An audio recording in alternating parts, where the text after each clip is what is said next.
This project was originally filmed and partially edited in summer 2025. After some time, the hard drive that held the original files for this project and other projects corrupted. This final product was an attempt at rescuing the project via editing the only surviving rough cut. Since the recording happened, Into the Abyss has also moved locations, thus making some of the information in this video out of date.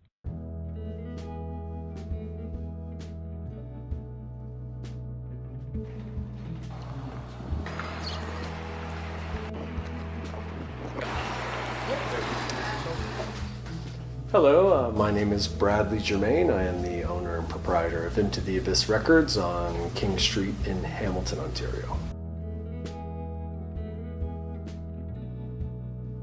Well, I'm a musician, longtime musician, so I've made a lot of records in Hamilton, like probably, I don't know, at least somewhere between, 10 to 15 records maybe 20 records over the course of my career, and then I own this record store, so I both play music, a part of the scene, and then I host shows here. So I push along the scene and help show stuff here as well. And then I sell records in the daytime, sell vintage clothing, things like that.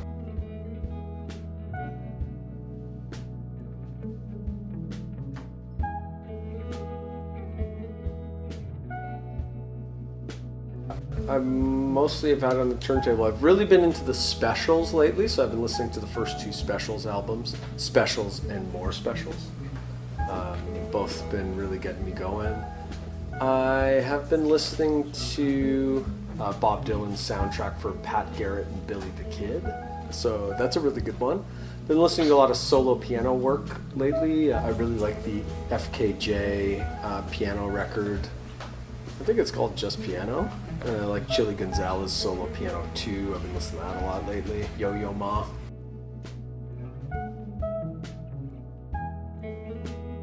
I don't know if I have particular favorite. I have favorite records, so usually it's like stuff that I have that it's thrilling when somebody buys it. So I always like when people buy the Haruomi Hosono record, Pacific. That record's always, I'm happy to have that one to sell it. I like when people buy the Verocai record, the self-titled one. I really like that record as well. And I like when people buy the Hailu Mergia and the Dahlek band record called Wede, Harer, Guzo. So yeah, I have like a bit, my tastes are kind of eclectic and I like a lot of like different kind of things. And yeah, those are amongst my favorite.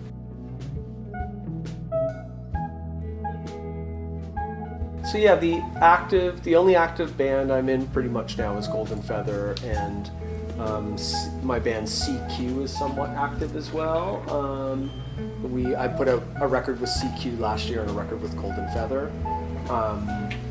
And yeah, I basically have been in bands since grade 9. I was in my first band in grade 9 and have basically been in bands since grade 9. There was a lot of things where I would make one tape, we would play one show, and then we would disband. Then I would start another band, we'd make one tape, play one or two shows, then disband.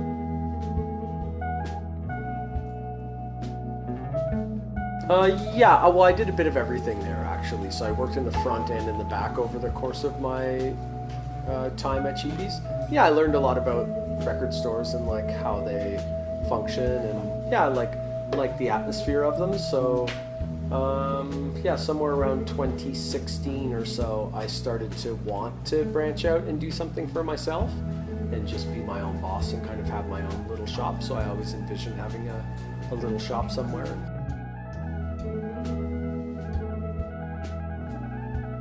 Yeah, I think that's a big difference between the old place and the new place is we do a lot more shows here. So we would more so have little parties there that would kind of be shows, but they would be pretty intimate and small. So we did those a bunch, and then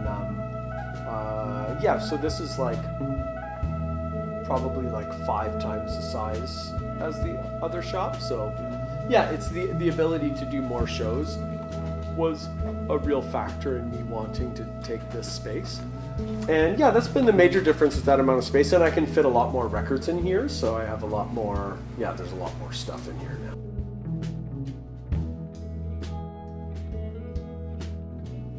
Well, some shows are brought to me. Some shows are people who are in bands and want to put on a show and they need a space for it and they ask to do it here. So some of it kind of works that way. As far as the stuff that I bring here, a lot of times it's like people that I have a personal relationship with that I'm already friends with. And then sometimes it's, usually a lot of people I have personal relationships or people that I like their music or like what they're doing.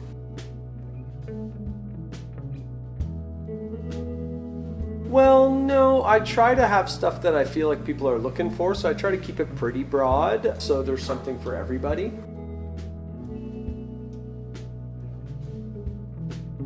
Nirvana was probably, for me, was the big one.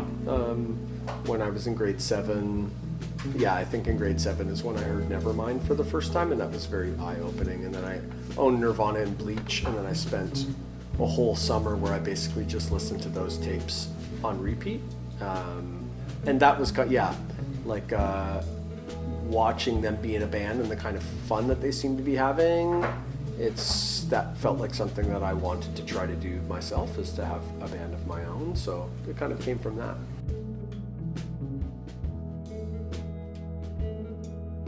Well, maybe I possibly some of the records that I have in stock are a bit more.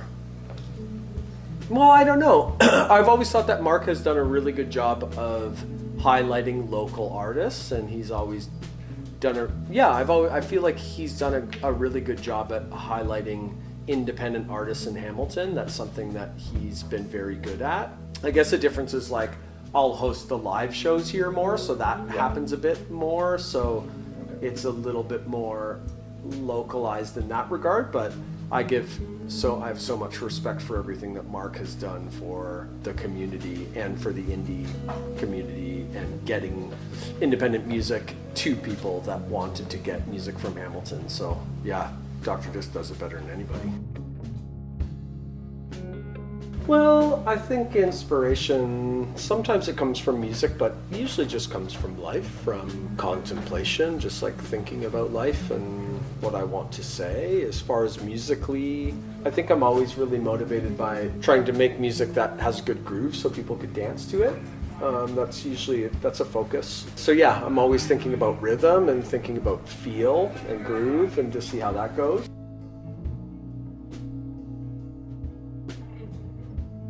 I don't know, that kind of moves around. Sometimes, right now, I think my favorite one is maybe, sometimes it's Slipknot, Help on the Way, or Franklin's Tower. It's usually somewhere around there.